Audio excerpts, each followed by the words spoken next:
On n'investit pas de la même manière quand on a 30 ou 50 ans. En effet, les besoins sont souvent différents et le laps de temps sur lequel vous pouvez vous permettre d'investir est forcément bien plus long lorsque l'on est jeune. Lorsque l'on a entre 25 et 35 ans, vouloir se constituer un patrimoine est tout à fait légitime. C'est une très bonne chose car à cet âge, vous pouvez vous permettre de viser des investissements sur du très long terme. Ce qui vous permettra par la même occasion d'aller chercher un peu plus de risques. Bien sûr, si c'est ce que vous souhaitez. On va voir aujourd'hui comment bien investir son argent lorsque l'on a entre 25 et 35 ans. Quel actif financier choisir et dans quelle proportion.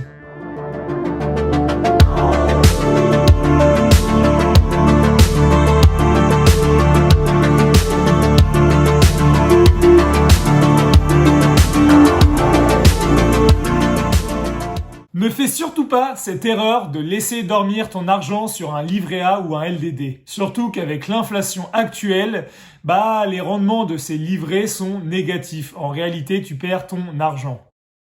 Tu le sais peut-être déjà, il n'existe pas de répartition patrimoniale parfaite car celle-ci évolue en fonction, bien sûr, de votre salaire, de votre patrimoine et de vos objectifs. Cependant, on va voir à travers cette vidéo quelle est la meilleure répartition théorique pour une personne qui a entre 25 et 35 ans, qui a un patrimoine approximatif entre 10 000 et 100 000 euros. Bien sûr, cette répartition reste très intéressante, même si tu ne rentres pas dans ces critères. Avant de commencer à investir, il faut absolument penser à se constituer une épargne de précaution.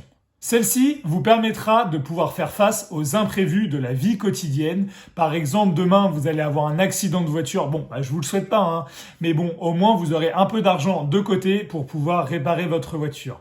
Il n'y a pas de budget prédéfini pour une épargne de précaution. Néanmoins, il est conseillé de mettre de côté l'équivalent de 3 à 6 mois de salaire. Libre à vous de définir le montant de votre épargne de précaution. Cette épargne de précaution n'est pas du tout faite pour vous faire gagner de l'argent, mais elle est faite pour être disponible à tout moment. Car bien sûr, on ne choisit pas quand on va avoir un accident de voiture. Et donc de se constituer une épargne de précaution dans son livret A, son LDD ou tout autre livret bancaire. Malheureusement, on sait que ces produits financiers sont très peu rentables car on est sur des rendements, par exemple pour le livret A, à 0,5% annuel. En ce qui concerne la quantité d'argent que doit représenter votre épargne de précaution dans l'ensemble de votre patrimoine, il est conseillé d'avoir approximativement 15%. Bien sûr, plus ton patrimoine global augmente, plus la proportion de ton épargne de sécurité diminue. C'est-à-dire que demain, vous avez prévu d'avoir 15% en épargne de précaution pour un patrimoine de 50 000 euros. Si vous avez un patrimoine de 100 000 euros, ce ne sera plus 15 mais peut-être 7,5%. Il est temps maintenant d'aller chercher un peu plus de rendement que sur le livret A, tout en sécurisant encore une fois votre capital. Vous me voyez peut-être sûrement déjà venir avec mes grands sabots, et oui, je parle de l'assurance vie en fonds euros. Cette formule représente un avantage assez intéressant par rapport aux autres produits financiers. Le capital est garanti sans limite de temps et les intérêts sont capitalisés grâce à l'effet de cliquet. Il existe une multitude d'acteurs financiers qui peuvent vous proposer un contrat d'assurance vie en fonds euros. Les banques, les assureurs et toutes sortes d'autres courtiers en ligne. Lorsque vous souscrivez à une assurance vie, vous pouvez espérer un rendement allant entre 1,5% et 2% pour les plus compétitives. Bien sûr, vous ne pouvez pas perdre l'argent que vous avez investi sur votre contrat d'assurance vie en fonds euros. Et c'est pour ça que vous avez un petit rendement, mais pour un capital garanti, c'est quand même intéressant. Cerise sur le gâteau, au bout de 8 années de possession, il y a une défiscalisation. Et c'est ça qui en fait un placement très intéressant sur le long terme. Même si ce placement est moins liquide qu'un livret bancaire, tu peux retirer ton argent à tout moment et en quelques jours, l'argent que tu as retiré arrivera sur ton compte bancaire. Dans cette stratégie, il est donc conseillé d'avoir 30% de votre capital investi en contrat d'assurance vie en fonds euros. Maintenant qu'une bonne partie de ton patrimoine est sécurisée, il va falloir aller chercher un peu plus de rendement à travers d'autres actifs financiers. Oui, le but du jeu, c'est quand même de faire un peu d'argent. Il faut avoir à l'esprit que l'assurance vie est découpée en plusieurs enveloppes financières. Vous pouvez avoir une partie de cette assurance vie investie en fonds euros et une autre partie en unité de compte. Qu'est-ce qu'une unité de compte? C'est un placement financier. On peut très bien être sur des actions, des ETF, des obligations. Ce qui va nous intéresser dans cette troisième partie est l'assurance vie en unité de compte. Ce sont des contrats au sein desquels l'épargne est investie dans des produits financiers, des SCI comme je l'ai dit, des obligations, des actions, des ETF. L'objectif ici, tu l'auras compris, en fonction de votre profil d'investisseur, est d'aller chercher un peu plus de rendement.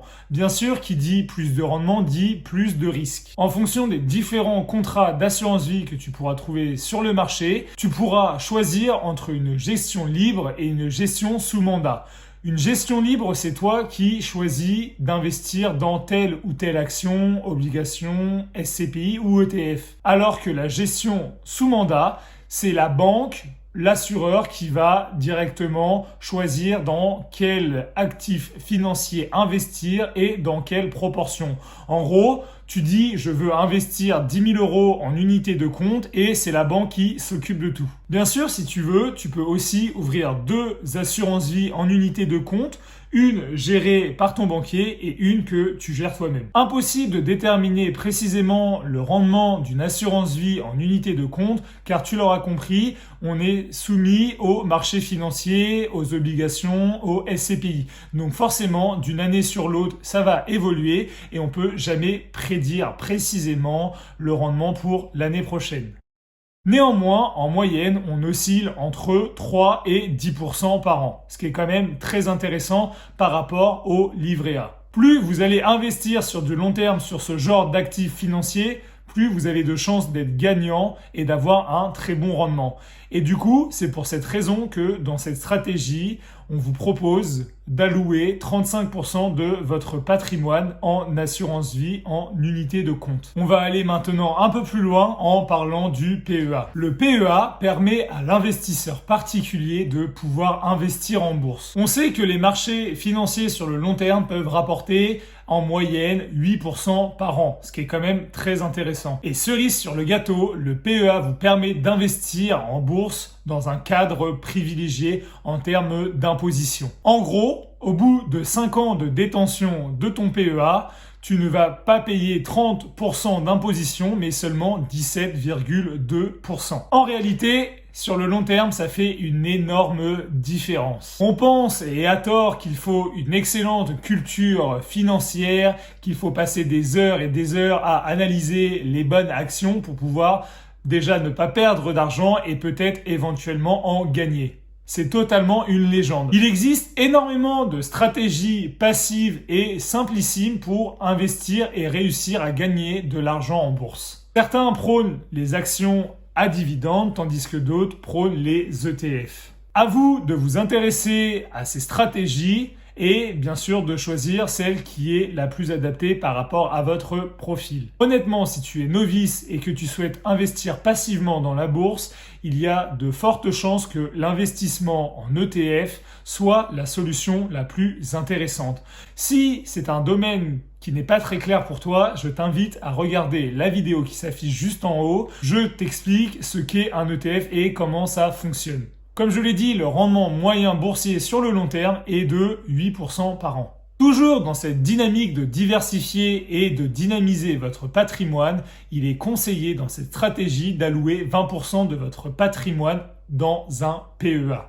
Si tu as bien compté jusque-là, on arrive à 100% de l'allocation de votre patrimoine à travers ces 4 actifs financiers. Néanmoins, il te reste peut-être quelque chose à faire pour dynamiser encore plus ton patrimoine. C'est un peu comme mettre la crème chantilly sur une glace qui est déjà délicieuse. Si tu approches de la trentaine, j'imagine que tu as déjà songé à investir dans l'immobilier. Même si la politique de prêt des banques s'est quelque peu rigidifiée depuis la crise de la Covid-19, il est toujours possible d'emprunter 110% à la banque pour une résidence principale ou un investissement locatif.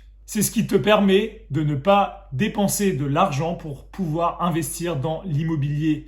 Et du coup, comme on l'a vu, tu vas pouvoir l'investir plutôt dans des produits plus liquides, des produits financiers. Et hop, un nouvel actif dans ton patrimoine pour lequel tu n'as pas dépensé le moindre argent pour l'instant. En mettant en place cette répartition de patrimoine, on peut se rendre compte ici que nous sommes très bien diversifiés. Une partie de cet argent, comme on l'a vu, est protégée, tandis qu'une autre est un peu plus risquée, mais cet argent va chercher plus de dynamisme et donc plus de rendement. En prenant en compte la proportion de chaque actif, leur rendement, on se rend compte que sur la stratégie globale, on peut espérer un rendement annuel de 4,9%.